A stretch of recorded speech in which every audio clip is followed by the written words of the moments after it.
On today's episode, I sit down with Sam Hörbye. Sam is the co-founder of Olsam Group, a UK-based aggregator and Amazon roll-up business looking to help take brands to the next level. Sam has a super interesting experience to date, having been an ex-Amazon employee, being one of the first two employees to launch the partnership program and being one of the first team members inside of the UK markets. He's grown up in that business. He also started an Amazon business that he went and sold while at his tenure during his days at Amazon. Super interesting guy, great perception and perspective on all things that relate to scaling an Amazon business. He gives a lot of insights into what it is to build a brand, what you should consider, the challenges of growing an Amazon business, and everything in between. Great guy, great session that I had with him, and I hope you guys get something out of it.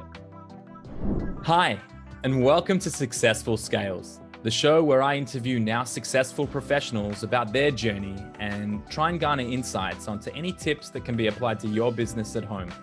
Whether it's financial freedom or the exit of your company, wherever your journey may take you, the idea here is to simply learn from those who have done it before. I hope you enjoy and you get some value out of this. Buckle up and enjoy the episode.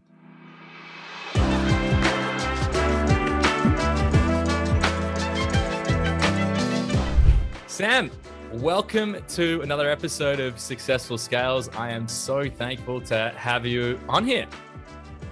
Yoni, it's great to be here, I have to say. Really cool. I've listened to a couple of your shows before and feel very privileged to be able to speak, so thank you.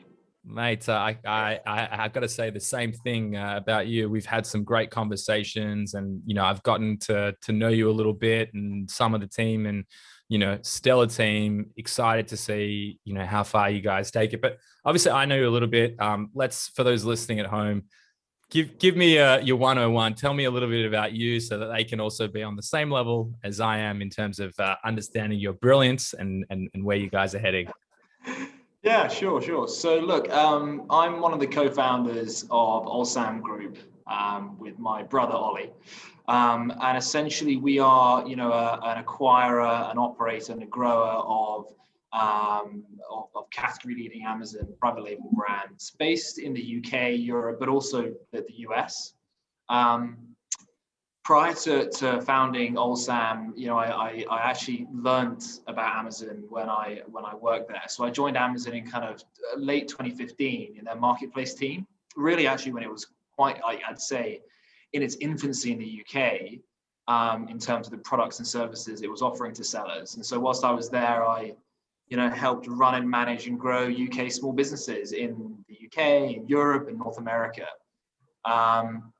So that was really my kind of first insights into seeing the challenges of really starting an e-com business on Amazon. It's very hard. And whilst I was there, I thought really, is there a better time to start your own e-commerce business if there was opportunity? So I did. I went to China, went to the Canton Fair, saw some products, and eventually sold that business in July, June of 2019.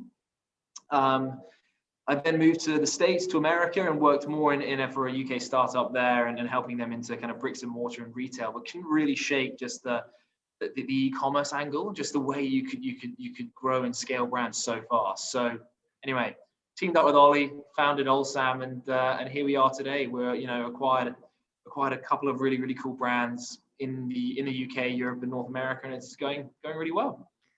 Hey, awesome. Thanks for getting everyone else up to speed. And also, I haven't heard you kind of speak about your journey and how you've gotten to where you got to in that sort of, succinct clarity. So awesome. Before I jump into, the whole show is about scale, right? We're looking to help educate people on what that looks like and all the, there's a million challenges, and if you see me looking away from you, it's not because I'm being rude. I'm just taking a ton of notes because you've got great stuff coming out of your mouth. And I want to make sure that I remember to ask you the questions. So just so you know. But you talked about, you touched on a bunch of topics. The first you said is it's very hard to start an e-commerce business. And I'd agree with you. I think that I'd love to hear kind of your approach, your considerations around what that means to you, because I know we've actually seen each other a bit on Clubhouse, if I'm not mistaken. And, and there's a lot of these rooms that are going on, and 7 and 10 and 45 figures and how many figures, and, passive income, and just get it on Amazon. And, I couldn't disagree more. People don't appreciate the level of consideration and time and investment. You said you went to China, you went to the Canton Fair. For those who don't know, that's the biggest product fair probably in the world, if I had to guess. So what's your take on starting an e-commerce business, in terms of what are the key challenges that you would sort of outline? Yeah, I mean, there are a couple of areas. So I think the most important thing, and I say this because Amazon customers are notoriously difficult, especially, if they're, I guess in my experience, I don't know if they're French customers, German customers, they have a very high bar. So I think really the first thing it starts with is finding an awesome product and a really, really reliable supplier who is responsive to requests, who speaks great English, who understands the importance of Amazon quality versus other channel quality. And so I think really, it's about going and meeting the supplier face to face, physically seeing the product, seeing and understanding from them who else do they supply. And then really it's about having the confidence to place that initial small order. And really, I feel that there's a lot of luck to make sure the first order goes perfectly, in terms of, the production's on time, the customs clearance works really well, there's no issues with the packaging or the boxing, and you get good reviews from the off. What I found in the past is working with private label sellers is they put loads of work into the sourcing, but their first batch, the products so there are some damaged goods, customers get them and they leave bad reviews, and you're already off to a terrible start. So it's kind of, I guess, really around making sure that first order, the product quality control is there, and you've got real confidence that the supplier you're working with from day one you can scale with, because you don't want to have to sort of change suppliers as you're in this kind of initial early phase. And then I think as you grow, and then I think as you scale your ordering, what I found was really important is you have a really reliable supply chain team to work with. Probably definitely outsourced, but a team that knows about customs clearance in the UK, Europe, and the US, and can negotiate the best rates, is super important, because that's an area that we found, not always, but a lot of Amazon sellers aren't as comfortable with, is supply chain.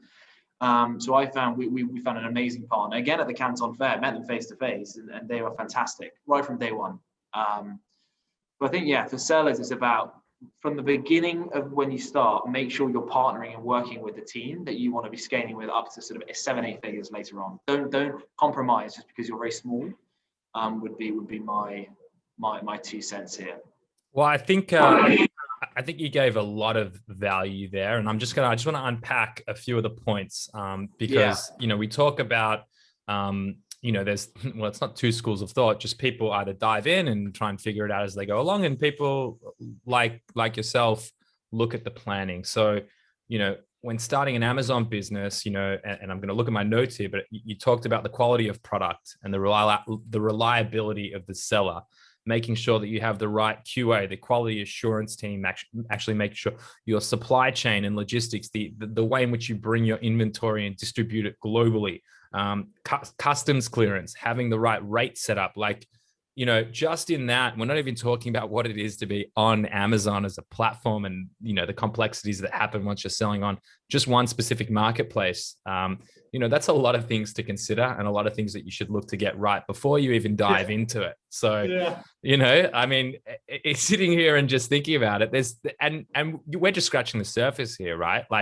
You've just literally rattled off a few things. I've asked you a question that you haven't really sat and thought about, but I guarantee if we sat here and we spent 20 minutes diving into that one topic, we'd have 45 other things that would come out of it. No, for sure. And I think, there's one I did want to say before, which is that, and again, it goes right back to the beginning of the whole, I guess, e-commerce journey, about finding that right supplier and maintaining that quality from the off. And what I did and what we do now is, when we're doing a lot of R&D research around, product quality, we look at reviews, negative reviews across hundreds of products, and we collate these into an Excel, and we basically then segment by the commonalities amongst the feedback. Like, what is the key negative feedback drive? We bucket them. Is it the packaging? Is it the specific product features? And we literally list them. And then what we do is we then package this up and we go to suppliers and we say, look, these are the key issues we've identified. We'd love to see, how we can work together to mitigate these. And if they come across these before and you've got clear action plans to resolve them, then you basically have a checklist of that won't happen, that won't happen, that won't happen. And then essentially you can then place that first order and you think, well, at least I've covered it with them. And now they know all the points that I think could go wrong. And I have at least some confidence that they can work with me to resolve it. It sounds like loads of work, and it is, but for Amazon sellers, certainly for me, investing like $1,000 on your first order is really scary. It's a lot of money. So just having that confidence that what you're buying early on is amazing is key. And I think, on that as well, you are the right person to be sitting in an ops role.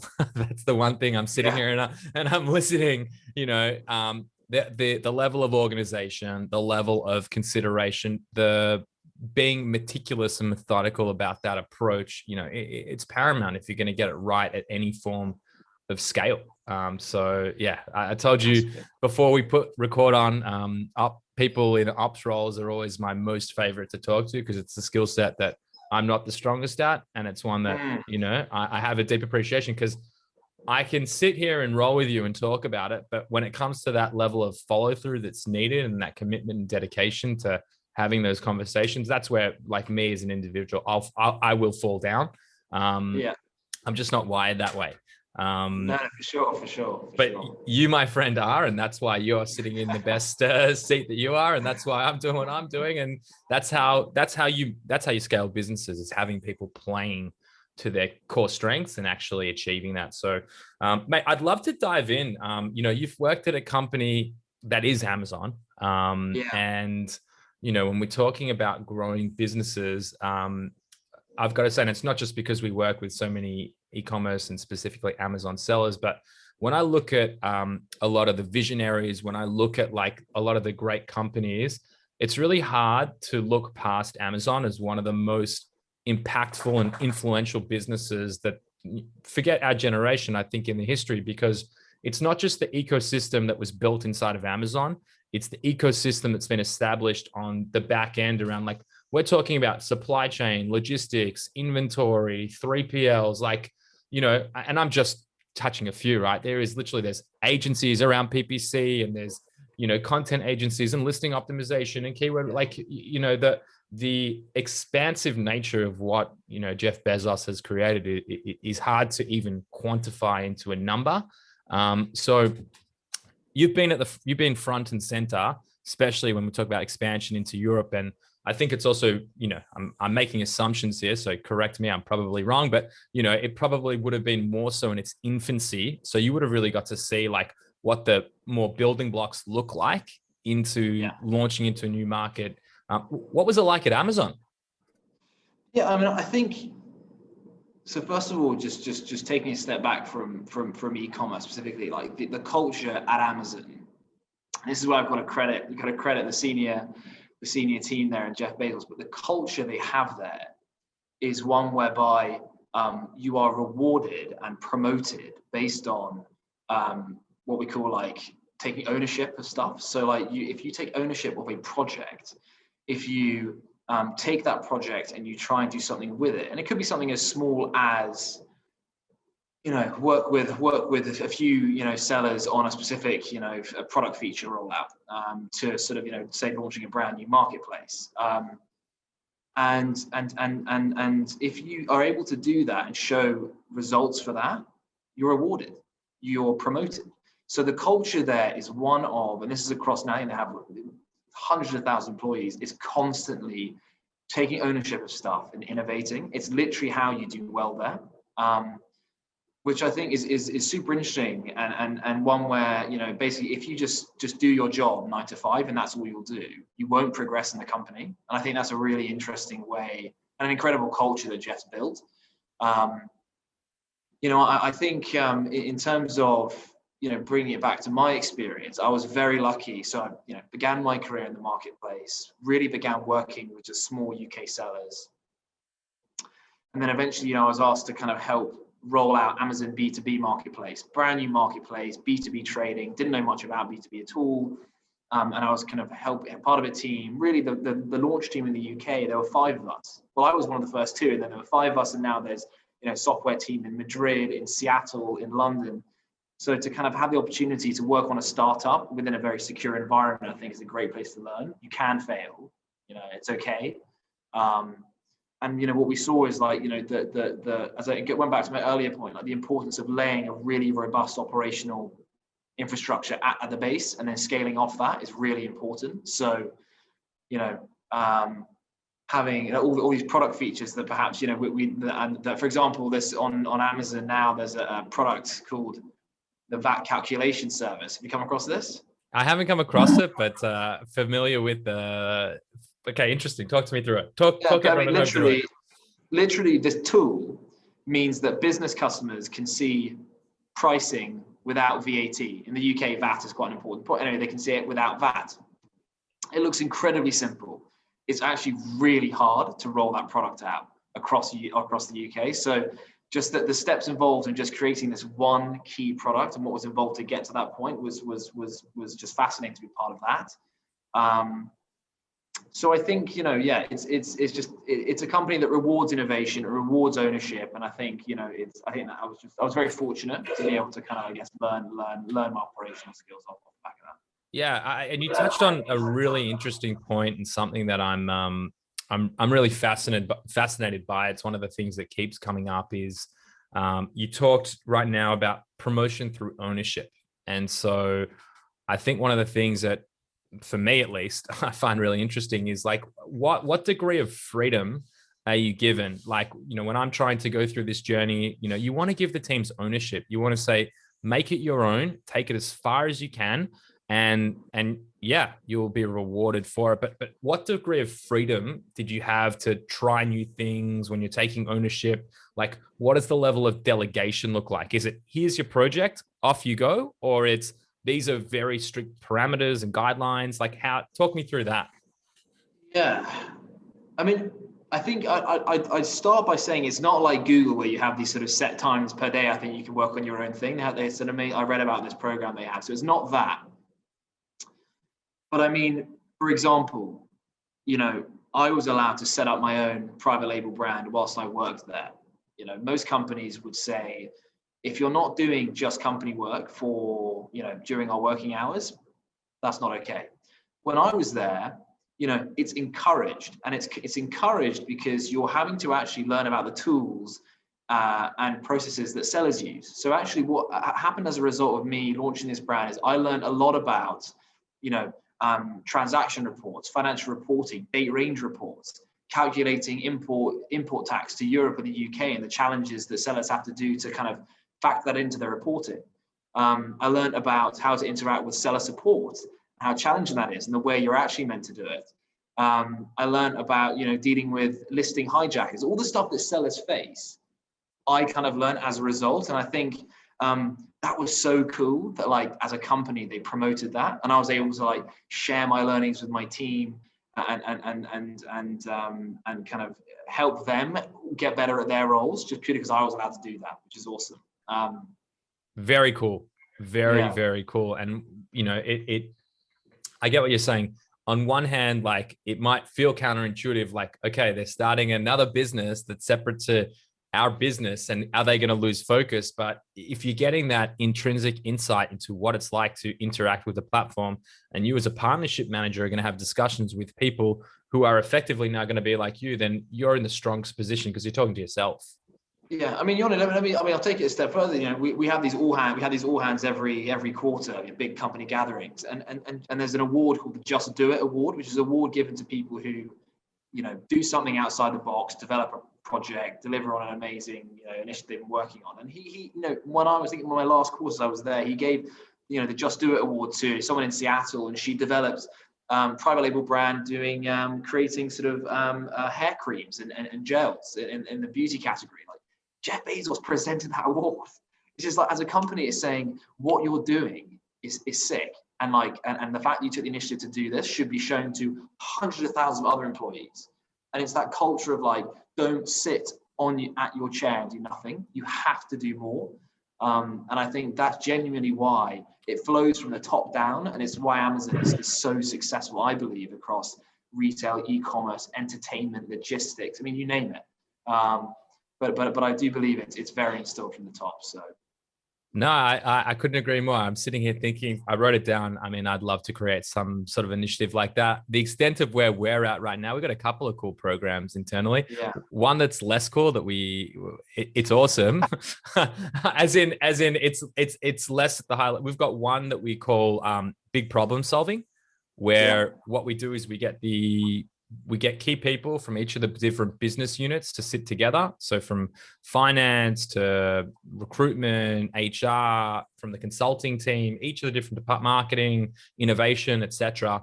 And we'll sit in a room together for 2 hours with the key people, cross-functionally looking to solve any key problems the business is having, getting different perspectives around it. And every single time we've done it, we've fixed a key problem in the business, and it's been achieved in a matter of hours, just getting multiple perspectives.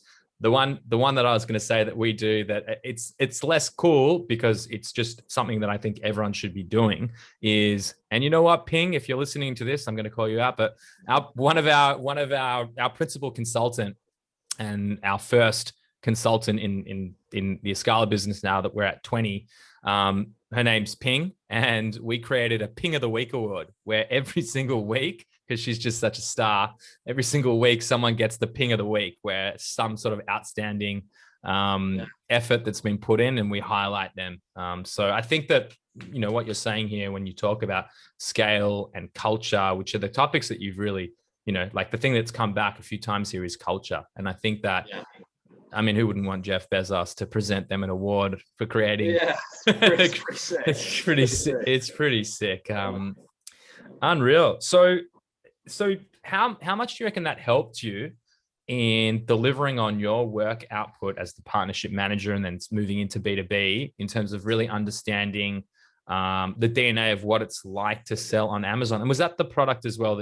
Was that the business that you then sold? Yeah, it was the business that I then sold. And so I think, you know, the key things I learned, you mean, kind of how did I take those kind of learnings into the new role?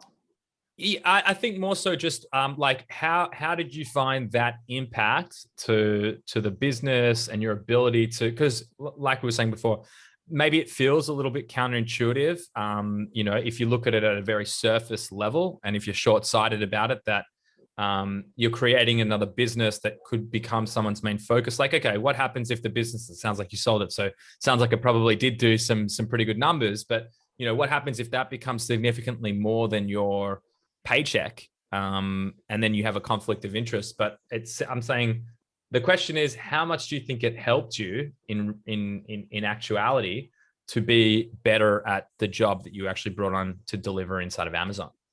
Yeah. So massively. And I think and I also think not only just inside Amazon, but now, and I'll explain why. So setting aside, you know, all the operational learnings I took around, you know, the compliance, the supply chain, all the stuff, it allowed me to understand, or at least to a degree, not nearly as successful as some of the sellers we speak to, but it allowed me to at least get to a point where I understand their mindset and understand what it is that motivates them, the challenges they face, the types of questions you should ask, because ultimately it's important that you're asking the right questions, and we make sure we ask the right questions when we meet sellers. And it really allowed me to, in this role, allowed me to understand the businesses that we're going to be working with. And I feel like if I hadn't done that, and I hadn't been through the process that they have gone through and are going through, whether it's growing, scaling, but more importantly, well, for me anyway, exiting, I knew nothing about valuations, about M&A. You know, I'm still learning a lot about it. It's a very new initiative to me. Ollie, my business partner, is the guy who knows all about that. But, you know, I have to respect the fact that sellers, this for them is probably brand new. It's the first business they've probably ever sold, on the whole. It's extremely personal. and means a lot to them. And therefore there's a huge responsibility. And it's something that for me, when I went through that process and starting the brand, scaling the brand, and ultimately selling it, having gone through that, I now feel that when I get on a call and I speak with sellers, I think I admire them. It's incredible because they've worn so many hats. I mean, literally, like, supply chain, PPC, sort of tax, legal, IP, you name it, they cover it.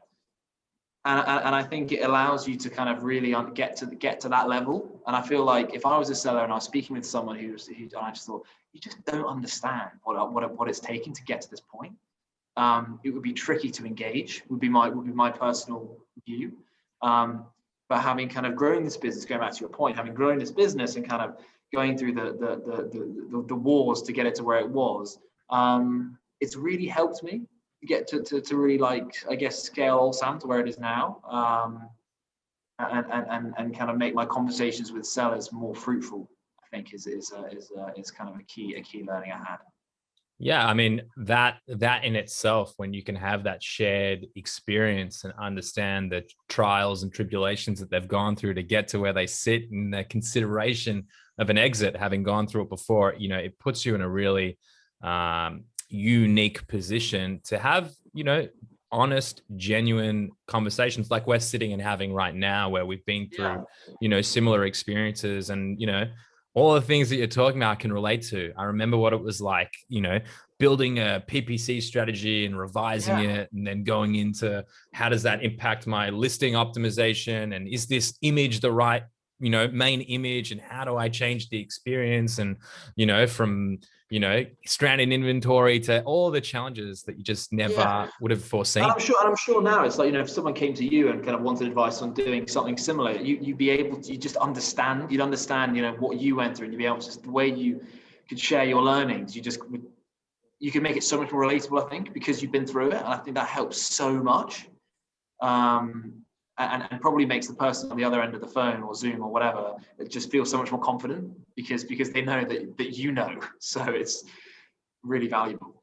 Yeah, well, do you know what? I mean, the whole idea of the show again is about, like, helping educate and take people through this journey. And there's going to be people listening at all different levels, but you're obviously in the business of acquiring brands and looking to help take them to the next level. I had an amazing chat actually just yesterday with Tyler Jeffcoats. He's the founder of Seller Accountants, and he was talking about the study that they're actually doing right now in the fact that sellers, because I mean they're a seller accountant.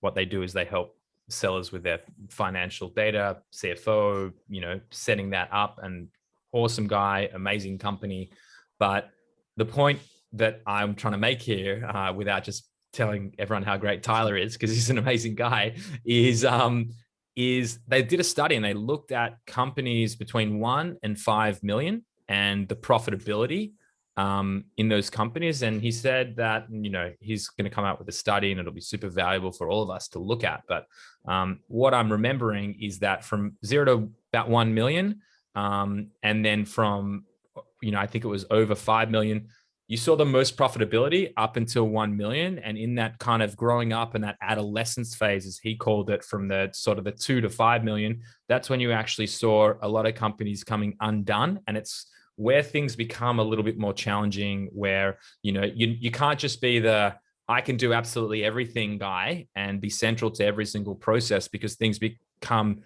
out of your reach, and you cannot at that point handle every aspect of the business, or at least you either have like a low SKU count, you rely heavily on one specific product, or it's a very not super complex, whatever it might be. But I'd love your position for anyone who's looking to make what is hard and really important decisions around their financial future. So obviously selling your business, as well as I do, when you sell your business, that's going to be, in most cases, the biggest paycheck that you ever see each time you have an exit. So what does the journey look like for someone who might be at that stage trying to figure out, like, do I want to keep growing? Do I want to sell the business? Like, if they're to work with guys like you, with Allsam, like, how does that look? What should they be thinking about? Yeah, I mean, so I think first of all, we never say it's never too early or too late to have a discussion, and the reason is because if you come to us, and you're say doing, I don't know, just chucking out numbers, $500,000 to $250,000 turnover, like we love having conversations early to help guide founders on essentially, as the business scales, what are the key areas to focus on. As you mentioned, the wheels become a bit more creaky as you grow, and suddenly it becomes very hard to wear all the hats. So and that's for everyone. And so we love having that conversation early, and hopefully, if anything, if not even to exit to us, just to make sure that they do actually get an amazing exit is key. I think at a certain point, obviously, it really depends on person to person when that point is. But I think there comes a point where, and we've spoken with sellers where they've had enough completely, and that could be, it sounds similar to what you just mentioned. In the UK, it's around $1 million, $1.5 million. Beyond that, it starts to get quite complicated. But what we find really exciting is, and we're very open to this, is business owners are like, I see so much growth here. I just need help. I need help on brand operations. I need help on supply chain optimization and demand planning. But I still got a great vision here. And so with that in mind, like we're very open to partnering and not doing a total buyout. And that's super cool, because that means we're working really closely with the business owner who's passionate about the product, passionate about it with a clear roadmap, but they can work with our operational center of excellence to help them grow that. So, I think, and that's around the sort of, 1.5, say 2 million mark, which is super exciting. So as I said, we speak with sellers kind of really at the super early stage, and then kind of at the point you mentioned there, and Tyler talks about sort of, 2 million plus range.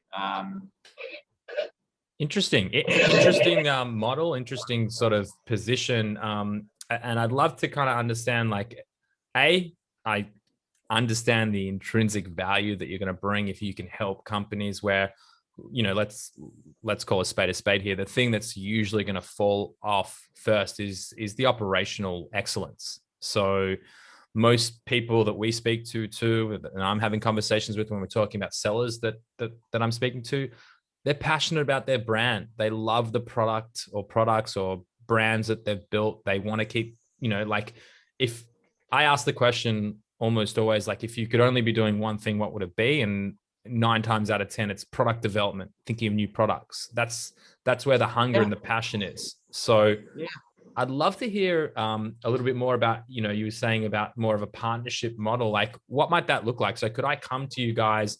Let's say I was selling, well, I'm not going to be selling hydro flasks, but let's say I'm selling a knockoff of it. It's half the price and shitty quality. No, it's got to be good quality.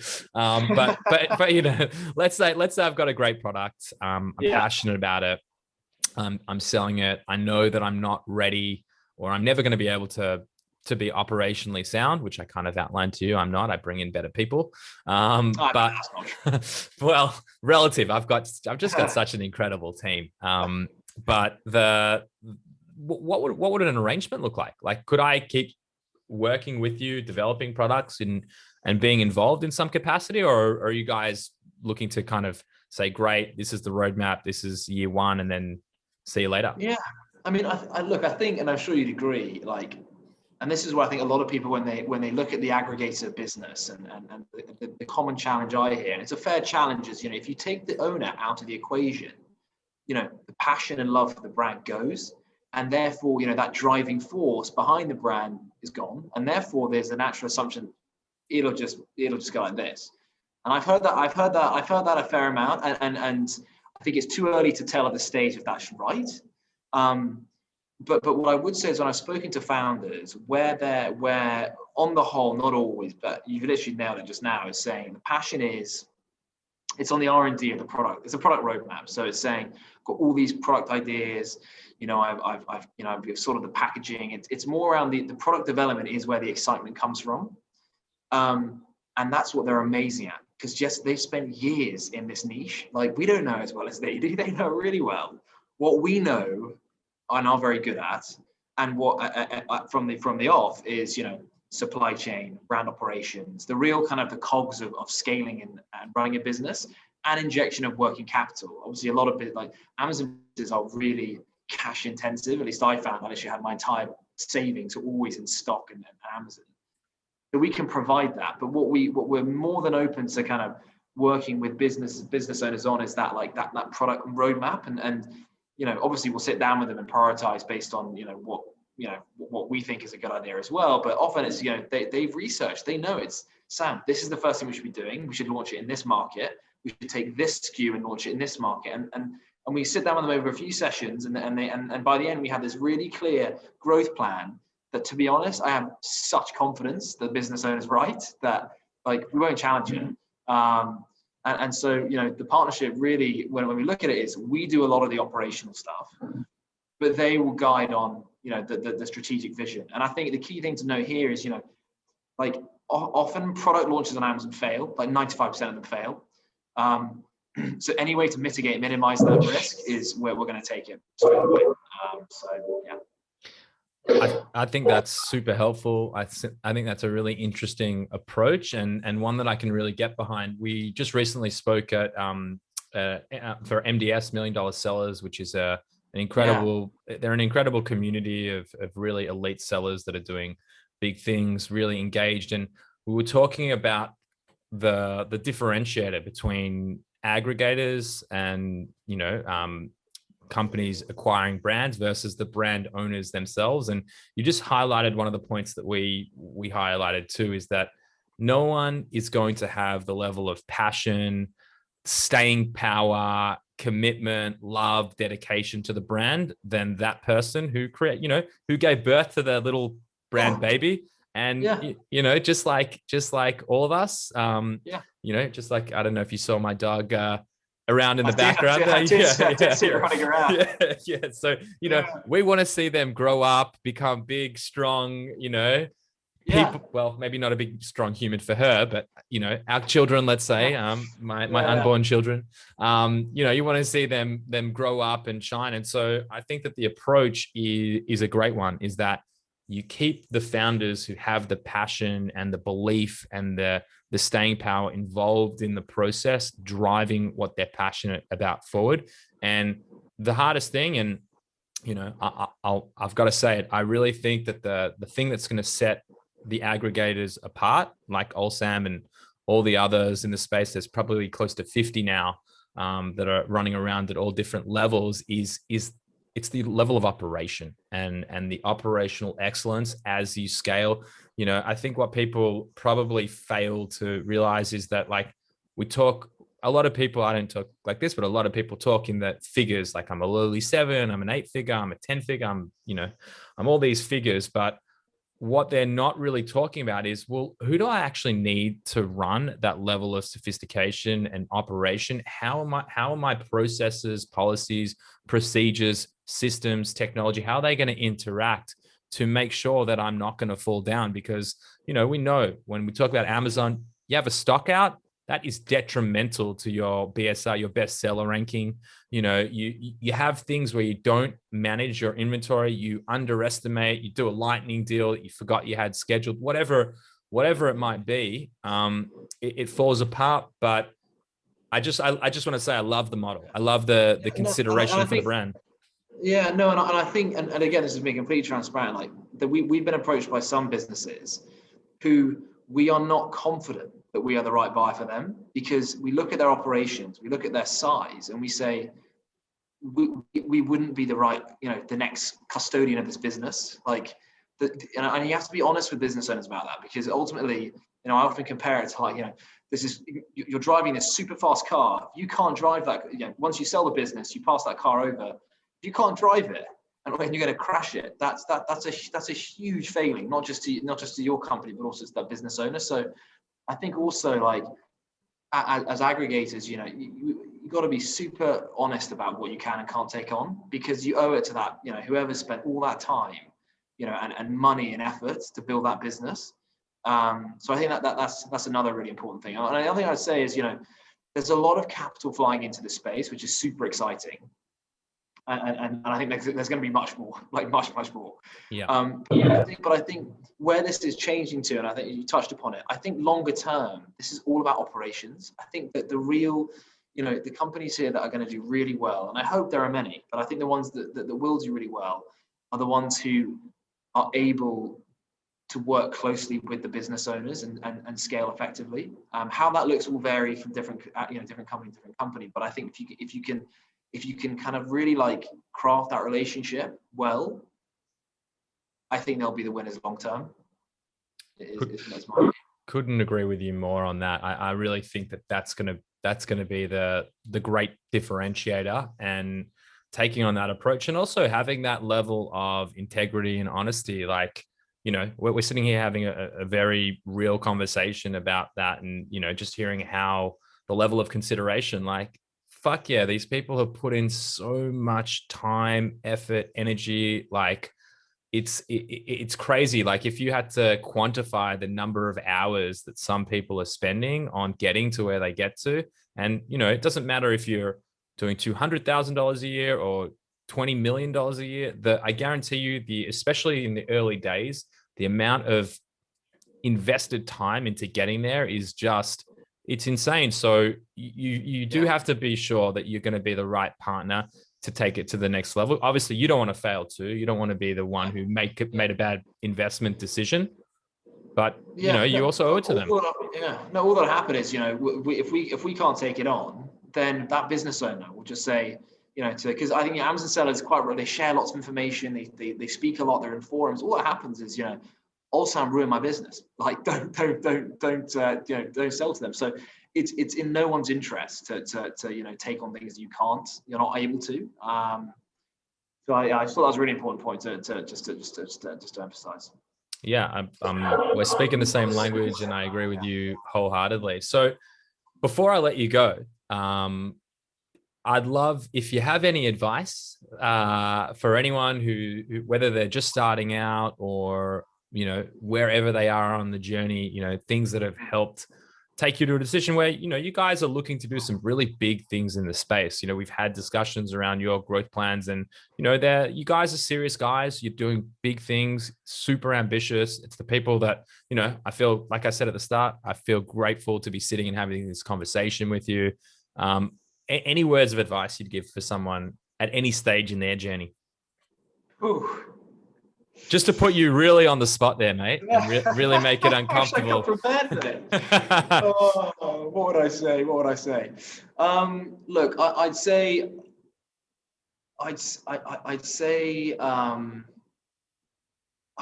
like, be patient. Be patient. Things don't happen overnight. Even founding Allsam, we've had some horrific lows. We've had some amazing highs. It's a long journey, and I said just enjoy it and roll with it. And I think it's the same with running an e-commerce business and 100% an Amazon business. Like, you will get smashed down. You'll get suspended, listings delisted. It happens, sadly, and it's easier said than done, but just roll with it and try and enjoy the journey, because it's fun. And entrepreneurship is really fun, but sometimes it gets lost in the pain. So just roll with the blows and enjoy it is what I'd say. Mate, that is fantastic advice.